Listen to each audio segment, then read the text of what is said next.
અમદાવાદમાં ભગવાન જગન્નાથની 149મી રથયાત્રાની તડામાર તૈયારીઓ ચાલી રહી છે।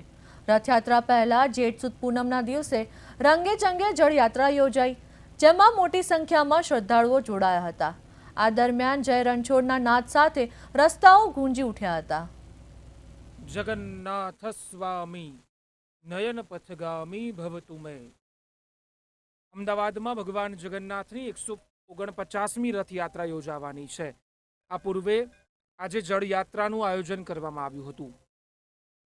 ભગવાન દ્રશ્યોમાં જોઈ શકાય છે કે સુંદર મજાના રથમાં ભગવાનનું એ દિવ્ય સ્વરૂપ, અલૌકિક સ્વરૂપ બિરાજમાન છે।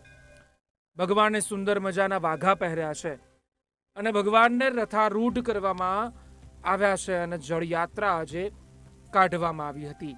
આ જળયાત્રાનું આયોજન દિવ્ય, અલૌકિક, અદ્ભુત અને અવિસ્મરણીય છે। દ્રશ્યોમાં 108 ઘડાના પણ દર્શન આપણે લોકો કરી શકીએ છીએ। આ જ ઘડામાં સાબરમતી નદી તેમજ ગુજરાતની પવિત્ર નદીઓનું જળ ભરીને લાવવામાં આવે છે અને પછી ભગવાન જગન્નાથને, બહેન સુભદ્રાજીની અને ભાઈ બલભદ્રજીને આ પવિત્ર ઘડાઓમાંથી સ્નાન કરવામાં આવે છે, સ્નાન કરાવવામાં આવે છે। દ્રશ્યો અદ્ભુત હોય છે। ભક્તોના હૃદયમાં અદ્ભુત પ્રકારનો ઉલ્લાસ, ઉમળકો અને ઉમંગ હોય છે અને ભક્તો ભગવાનના નામ સ્મરણ સાથે ભગવાનના ચરણોમાં એ દિવ્ય નૃત્ય કરતા હોય છે। આજ આનંદ, આજ ઉછરંગ અને આજ નૈનોમાં નેહ, અમારા આંગણે પધાર્યા જગન્નાથ। જુઓ ને આજે સખી કંચન વરસે છે મેઘ। જગન્નાથ ભગવાન જ્યારે ભક્તોને દર્શન આપવા માટે જતા હોય, એનું દ્રશ્ય જે છે એ ખૂબ અદ્ભુત હોય છે। ગજરાજો પણ સાથે હોય છે અને આ ગજરાજો સાથે જ આજે જળયાત્રાનું પણ આયોજન કરવામાં આવ્યું હતું। મોટી સંખ્યામાં ભક્તો આ પ્રસંગનો લાભો લેવા માટે, પ્રભુના દર્શન કરવા માટે જોડાયા હતા, મંદિરે આવ્યા હતા અને પ્રભુની જળયાત્રામાં સામેલ થયા હતા। સુંદર મજાની ધજાઓ, રંગબેરંગી ધજાઓ, રક્તવર્ણ કહેતા લાલ રંગની ધજાઓ અને લાલ રંગના તેમજ પીળા રંગના વસ્ત્રોમાં સજ્જ ભગવાનના ભક્તો માથે કળશ લઈ અને એ કળશ યાત્રા, જળયાત્રા નીકળે છે। સાથે જ નૃત્યકારો નૃત્ય કરતા હોય છે। આ કળશમાં જે જળ ભરીને લાવવામાં આવે છે એ જળથી 108 ઘડા હોય છે, 108 કળશ હોય છે, એમાં ભગવાનને સ્નાન કરાવવામાં આવે છે। સાધુ, સંતો, મહંતો આ પ્રસંગે આ જળયાત્રામાં જોડાતા હોય છે અને આ એક અદ્ભુત પરંપરાગત જે કર્મ છે, એ પરંપરાની જે અનોખી પરંપરા છે, એ અનોખી પરંપરા થતી હોય છે। દ્રશ્યોમાં આપ જોઈ શકો છો કે અલગ અલગ પ્રકારના ભગવાનના રથ પણ તૈયાર કરવામાં આવ્યા છે। માતાઓ, બહેનો, દીકરીઓ માથે કળશ લઈ અને ઊભા છે કે જેઓ ભગવાનની જળયાત્રામાં જોડાય છે। ભક્તોના હૃદયમાં એક અલૌકિક અને અદ્ભુત પ્રકારનો આનંદ હોય છે। જળયાત્રાનું રથયાત્રા પૂર્વે વિશેષ મહત્વ રહેલું છે। ભગવાન આજે ગજવેશ ધારણ કરે છે। વર્ષમાં એક જ વાર ભગવાન આ રીતે ગજવેશ ધારણ કરતા હોય છે। બહેન સુભદ્રાજી અને ભાઈ બલભદ્રજી સાથે ભગવાન રથયાત્રાએ નીકળે એ પહેલા આ જળયાત્રાનું આયોજન કરવામાં આવે છે અને સુંદર વસ્ત્રોમાં સજ્જ ભગવાનના દર્શન કરવાનો લાભો ભક્તો ક્યારેય ચૂકવા નથી માંગતા।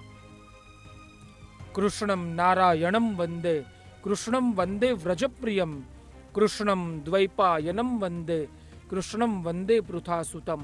108 કળશમાં અલગ અલગ નદીઓના અને ખાસ કરીને સાબરમતી નદીનું જળ લાવવામાં આવે છે અને એ જળ દ્વારા ભગવાનનો અભિષેક થતો હોય છે। સ્નાન પૂર્ણિમા કે જેને સ્નાન યાત્રા તરીકે પણ ઓળખવામાં આવે છે, જ્યેષ્ઠ મહિનાની પૂર્ણિમાના દિવસે ઉજવાતો આ એક મહત્વપૂર્ણ ધાર્મિક ઉત્સવ છે। વર્ષ દરમિયાન આ એકમાત્ર એવો પ્રસંગ છે જ્યારે ભગવાન જગન્નાથજી, ભાઈ બલભદ્રજી અને માં સુભદ્રાજી જાહેર દર્શન સ્નાન વેદી પર થાય છે।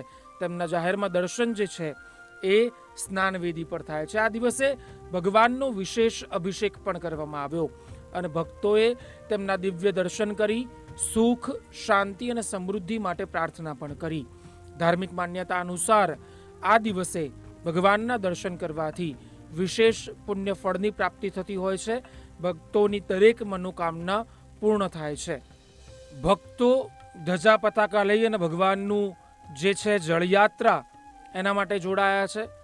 ભગવાનને એમ કહી શકાય કે આ 108 જે ઘડામાં જળ ભરીને લાવવામાં આવે છે એનાથી પ્રભુને સ્નાન કરાવાય છે. સ્નાન પૂર્ણિમાનું સૌથી વિશેષ આકર્ષણ 108 પવિત્ર ઘડામાંથી એના જળથી ભગવાન ઉપર થતો અભિષેક છે. માન્યતા તો એવી છે કે આ પાણી મંદિર પરિસરમાં આવેલા પવિત્ર કૂવામાંથી ખાસ વિધિ દ્વારા લાવવામાં આવે છે. વૈદિક મંત્રો, શંખનાદ અને પરંપરાગત ધાર્મિક વિધિઓ વચ્ચે ભગવાન જગન્નાથજી, બલભદ્રજી અને સુભદ્રાજીનો મહાઅભિષેક કરવામાં આવે છે. આ ભવ્ય પ્રસંગ ભક્તો માટે અત્યંત ભાવ વિભોર કરી દેતો હોય છે. ધાર્મિક પરંપરા અનુસાર મહાઅભિષેક બાદ ભગવાન જગન્નાથને તાવ આવી જાય છે. એવી માન્યતા છે કે તેથી તેમને લગભગ 15 દિવસ માટે વિશ્રામ આપવામાં આવે છે. આ સમયગાળાને અનાવસર તરીકે ઓળખવામાં આવે છે. આ અનાવસર દરમિયાન ભગવાનના નિયમિત દર્શન થતા નથી. આ દિવસોમાં તેમની વિશેષ સેવા અને સારવાર કરવામાં આવે છે. ભક્તો પુનઃ દર્શનની આતુરતાથી રાહ જોતા હોય છે. આજે ભગવાન જગન્નાથની કર્ણાવતી મહાનગરમાં જળયાત્રા યોજાઈ હતી. 108 જે ઘડાઓ છે એમાં સાબરમતીનું, કૂવાનું અને ગુજરાતની પવિત્ર નદીઓનું જળ ભરવામાં આવ્યું હતું અને તેનાથી ભગવાનને સ્નાન કરાવવામાં આવ્યું હતું. મંદિરની બહાર જળયાત્રા નીકળી ત્યારે ખૂબ જ અદ્ભુત, અલૌકિક અને દિવ્ય માહોલ હતો. ભક્તો અનોખા ઉત્સાહ સાથે આ જળયાત્રામાં જોડાયા હતા. એક અદ્ભુત, અલૌકિક અને દિવ્ય વાતાવરણ આજે ભગવાન જગન્નાથના આંગણે જોવા મળ્યું. છે કે દર્શક મિત્રો, ભગવાન જ્યાં હોય ને ત્યાં વાતાવરણ હંમેશા અલૌકિક જ હોય અને ભક્તો ભગવાનના દર્શન કરવા માત્રથી જીવનમાં ધન્યતાની અનુભૂતિ કરતા હોય છે. દ્રશ્યોમાં જોઈ શકો છો કે અખાડાના કરતબબાજો કરતબો કરી રહ્યા છે. વિવિધ પ્રકારના કરતબો આ લોકો દ્વારા થઈ રહ્યા છે. ભક્તિ કરવાની, એમાં ખાસ કરીને જગન્નાથની રથયાત્રામાં લોકો અલગ અલગ રીતે ભક્તિ કરતા હોય છે. ભગવાન જગન્નાથના આંગણે કોઈ ભજન ગાઈને ભક્તિ કરે, કોઈ અખાડાના કરતબો બતાવીને ભક્તિ કરે, કોઈ દ્રશ્યોમાં જોઈ શકાય છે એવી રીતે ચાલતા ચાલતા, બરાબર એમ કહેવાય કે એ જે છે ધજા લઈને જતા હોય એ રીતે ભક્તિ કરતા હોય.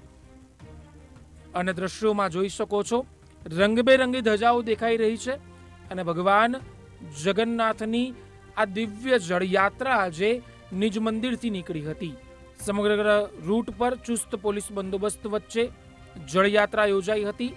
ભક્તો ખૂબ જ મોટી સંખ્યામાં જળયાત્રામાં ભાગ લેવા માટે ઉમટી પડ્યા હતા. રક્તવર્ણ એટલે કે લાલ રંગની ધજા સાથે, પીળા રંગની ધજા સાથે જળયાત્રા યોજાઈ હતી. ભક્તોના હાથમાં અત્યારે આપ ધજાઓ પણ જોઈ શકો છો. મહંત દિલીપદાસજી મહારાજ સહિત અનેક મહાનુભાવો આ જળયાત્રામાં જોડાયા હતા. પવિત્ર સાબરમતી નદીમાં આ બોટ દ્વારા જઈ અને સાબરમતી માતાનું જળ ભરવામાં આવ્યું હતું અને એ જળથી બાદમાં ભગવાન જગન્નાથજી, બહેન સુભદ્રાજી અને ભાઈ બલભદ્રજીનો અભિષેક કરવામાં આવ્યો હતો. દ્રશ્યોમાં આપ અત્યારે જોઈ શકો છો કે ગુજરાતના પૂર્વ નાયબ મુખ્યમંત્રી નીતિન પટેલ પણ હાજર છે. જગન્નાથ મંદિરના ટ્રસ્ટી પણ હાજર છે. સંતો, મહંતો, મહાનુભાવો, રાજકીય ક્ષેત્રના મહાનુભાવો, પ્રદેશ પ્રમુખ ભારતીય જનતા પાર્ટીના જગદીશ વિશ્વકર્માજી પણ ત્યાં ઉપસ્થિત છે. અને આ કળશ યાત્રા, જળયાત્રા દરમિયાન પવિત્ર સાબરમતી નદીનું જળ ભરવામાં આવ્યું. ત્યારબાદ ભગવાનની ગંગા આરતી, એનું અદ્ભુત મહત્વ છે, એ પણ યોજાઈ હતી. સાબરમતી નદીમાંથી જે જળ ભરીને લાવવામાં આવ્યું એ કળશ દ્વારા, એ કળશમાં જે જળ ભરીને લાવવામાં આવ્યું તેનો અભિષેક ભગવાન ઉપર કરવામાં આવ્યો હતો. ભગવાનના ગજવેશના સુંદર દર્શન થયા હતા. ભગવાન જગન્નાથનો જળાભિષેક થયો હતો. જગન્નાથષ્ટકમનો એક સુંદર શ્લોક છે જેનાથી ભગવાનનો જળાભિષેક થયો. કદાચિત કાલિંદી તટ વિપિન સંગીત કરવો, મુદા ભીરી નારી વદન કમલા સ્વાદ મધુપહ, રમા શંભુ બ્રહ્મા મરપતિ ગણેશાર્ચિત પદો, જગન્નાથ સ્વામી નયન પથગામી ભવતુ મે, ભુજે સવ્યે વેણુમ શિરસી શિખી પિંછમ, કટિતટે દુકુલમ નેત્રાંતે સહચર કટાક્ષમ વિદધતે, સદા શ્રીમદ વૃંદાવન વસિત લીલા પરિચયો જગન્નાથ સ્વામી નયન પથગામી ભવતુ મે.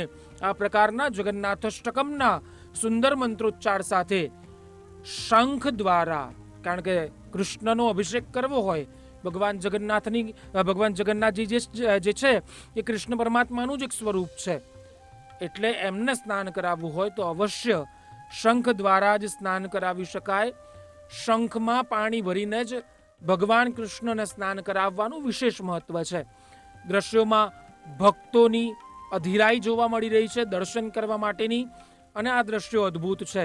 ભગવાન જગન્નાથજી, બહેન સુભદ્રાજી અને ભાઈ બલભદ્રજીને 108 ઘડામાં જે જળ ભરીને લાવવામાં આવ્યું હતું, જેમાં અલગ અલગ નદીઓનું જળ, મંદિરના પટાંગણમાં જે એક કૂવો છે એનું જળ અને સાબરમતી મૈયાનું જળ એ ભરીને લાવવામાં આવ્યું હતું, અને એનાથી ભગવાનનો સુંદર અભિષેક કરવામાં આવ્યો. ભગવાનની પૂજામાં અભિષેકનું ખૂબ મહત્વ છે. કેસરયુક્ત જળથી, ચંદનયુક્ત જળથી ભગવાનનું સ્નાન કરાવવામાં આવ્યું, અને આ લાવો અદ્ભુત હતો. વિવિધ દ્રવ્યોને મિશ્રિત કરીને બનાવવામાં આવેલા, ફોર એક્ઝામ્પલ કે ચંદન છે, કુમકુમ છે, કેસર છે, આ વિવિધ દ્રવ્યોને મિશ્રિત કરીને જે જળ બનાવવામાં આવ્યું હતું, એનાથી ભગવાન જગન્નાથનો આજે જળાભિષેક કરાયો. જળાભિષેક સમયે ખૂબ જ મોટી સંખ્યામાં ભક્તો જગન્નાથ ભગવાનના દર્શન કરવા માટે ત્યાં ઉપસ્થિત હતા. દ્રશ્યોમાં જોઈ શકાય છે કેસરયુક્ત જળથી, ચંદનયુક્ત જળથી, કુમકુમયુક્ત જળથી ભગવાન જગન્નાથજી, બહેન સુભદ્રાજી અને ભાઈ બલભદ્રજીને સ્નાન કરાવવામાં આવે છે. ત્યારબાદ સુગંધિત દ્રવ્ય એટલે કે અત્તર ભગવાનને લગાવવામાં આવે છે. ત્યારબાદ તુલસી દલ ભગવાનને ચડાવવામાં આવે છે. કૃષ્ણની પૂજામાં તુલસી પત્રનું ખૂબ જ મહત્વ છે. આ તુલસી દલથી પણ ભગવાનનો અભિષેક થયો. ભગવાનના માથે, એમના ચરણોમાં, એમના ચરણ કમળમાં તુલસી દલ મૂકવામાં આવ્યા. તુલસી દલ વગર ભગવાન જગન્નાથજીની પૂજા અધૂરી છે. સુંદર મજાના ગુલાબના પુષ્પો પણ, એનાથી પણ ભગવાનનો અભિષેક કરવામાં આવ્યો, એ પણ ભગવાનના ચરણોમાં ધરાવવામાં આવ્યા. દ્રશ્યો અલૌકિક છે, અદ્ભુત છે, અવિસ્મરણીય છે, અને ભૂતો ન ભવિષ્યતિ એવા દ્રશ્યો કે જે આંખને એક અલૌકિક પ્રકારની અને દિવ્ય શીતળતા પ્રદાન કરે છે. સુંદર મજાનો ભગવાનનો અભિષેક કરાયો, અને ત્યારબાદ ભગવાન જગન્નાથજીએ, બહેન સુભદ્રાજીએ અને ભાઈ બલભદ્રજીએ ભક્તોને દર્શન આપ્યા. ગજવેશમાં ભગવાનના દર્શન માત્ર વર્ષમાં એક જ વાર ભક્તો કરતા હોય છે, અને ગજવેશમાં જગત પિતા પરમાત્મા કૃષ્ણ સ્વરૂપ ભગવાન જગન્નાથજીના દર્શન કરવાનો લાવો ભક્તો ક્યારેય ચૂકવા નથી માંગતા. સંતો, મહંતો, સાધુઓ, વિદ્વાનો, બ્રાહ્મણો, સહુ કોઈ પરમાત્માના અને સામાન્ય ભક્તો, આ તમામ લોકો ભગવાનના આ અદ્ભુત દર્શનનો લાવો લેવા માટે ઉત્સુક હોય છે.